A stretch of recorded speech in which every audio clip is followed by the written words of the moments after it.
साहिब बंदगी सतनाम।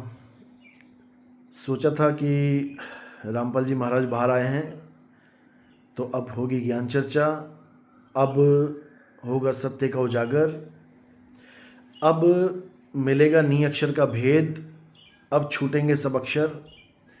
लेकिन यहाँ तो उल्टा काम हो गया।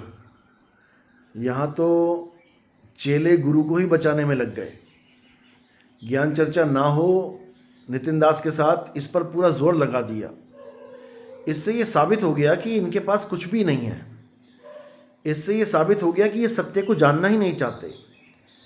इससे ये साबित हो गया कि इनके बस की बात ही नहीं है सत्य का सामना करना। लेकिन सब एक से नहीं है। हजारों शिष्य रामपाल जी महाराज के, जो हमारे सत्संग सुन के, जो डिबेट्स देख के, जो पूरा विचार विवेक लगा के हमारे पास आ गए, हमसे दीक्षा भी ले ली।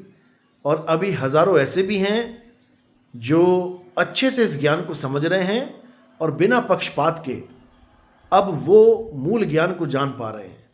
जिस ज्ञान के लिए कबीर साहब ने बोला था कि धर्मदास मेरी लाख दुहाई और मूल ज्ञान बाहर ना जाई। पवित्र ज्ञान तुम जग में भाखो और मूल ज्ञान गुप्त कर राखो। हे धर्मदास, पवित्र ज्ञान को तुम भाखो, ग्रंथों में भर दो, लेकिन मूल ज्ञान के बारे में जिक्र मत करना। मूल ज्ञान तो हम खुद आके देंगे। 13वें पंथ हम ही चले आए और सब पंथ मेट के एक पंथ चलाएं। तो कबीर साहब ने खुद आने की बात करी और खुद ही उस पंथ को चलाने की बात करी। ये कोई गरीबदास जी का या धर्मदास जी का पंथ नहीं है। ये स्वयं सतगुरु बंदी छोड़ कबीर साहिब का पंथ है। इसी पंथ में 2 अक्षर का भेद समझाया जाता है। सोई गुरु पूरा कहावे, जो 2 अक्षर का भेद बतावे। 3 अक्षर, 4 अक्षर, 5 अक्षर नहीं, या 2 नाम, 5 नाम, 7 नाम नहीं। 2 अक्षरों का भेद, एक छुड़ावे एक लखावे, तब प्राणी निज घर को जावे। ये 52 अक्षरों को छुड़वा देंगे और उस आदि अक्षर को लखा देंगे, उस आदि नाम को लखा देंगे। 52 अक्षरी नाम को छुड़वाएंगे, आदि नाम को लखाएंगे। लेकिन 52 अक्षर को छोड़ना सबके बस की बात नहीं है। खासकर रामपाल जी महाराज के चेले तो कभी नहीं छोड़ सकते। इसीलिए बार बार 2 अक्षरों को ओम सोहंग बना के फिट करना चाहते हैं। एक चेला तो ऐसा आ गया जो कहता है ओम सोहंग अक्षर जाना, यानी मदन साहिब के ग्रंथ में लिखा है ओम सोहंग अक्षर जाना। ओम सोहंग अक्षर है, शब्द नहीं है।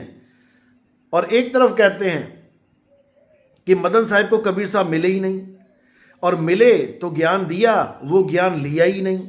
मदन साहिब को तो रंभदूत मिले थे। अगर मदन साहिब को रंभदूत मिले थे या कबीर साहब ने मदन साहिब को ज्ञान ही नहीं समझाया था, तो तुम किस मुंह से ये प्रमाण कर दे रहे हो कि ओम सोहंग अक्षर जाना? मदन साहिब की ग्रंथ में लिखा है कि ओम सोहंग वो अक्षर है। फिर तो मदन साहिब सतगुरु हो गए, सतनाम मिल गया उनको।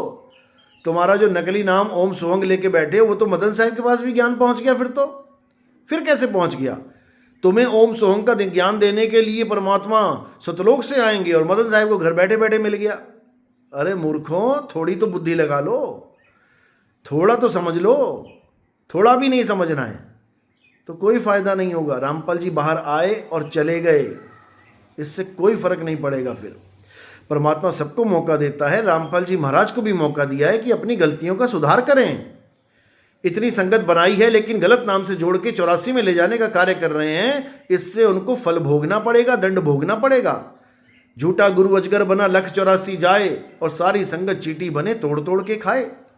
तो भाई सबको मौका देता है मालिक। रामपाल जी को भी दिया है, लेकिन चेलों की वजह से ये मौका गुरु गवा देगा।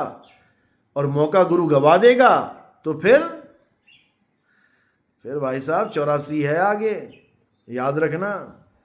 और ये मत सोचना कि नहीं जाएंगे। कबीर साहब बना दिया तुमने। कबीर साहब तो जेल में भी नहीं गए थे, ये चले गए ना। इसी प्रकार कबीर साहब 84 नहीं जाएंगे, ये चले जाएंगे। तो इसलिए ज्ञान चर्चा करवाओ, ज्ञान चर्चा खुली, ओपन ज्ञान चर्चा, ताकि नीर शिर का होए नहीं बेड़ा। अरे कितना समझा दिया, जब तब करनी काल है, जब तब करनी काल है, तब भी नहीं समझ में आ रहा है। सिमरन अलग है, काल अलग है। जब तब काल का जाल है, सिमरन परमात्मा को पाने की विधि है। नहीं समझ में आ रहा ये दोहे क्यों लिखे हैं उन्होंने? ये सिर फोड़ने के लिए लिखे हैं क्या?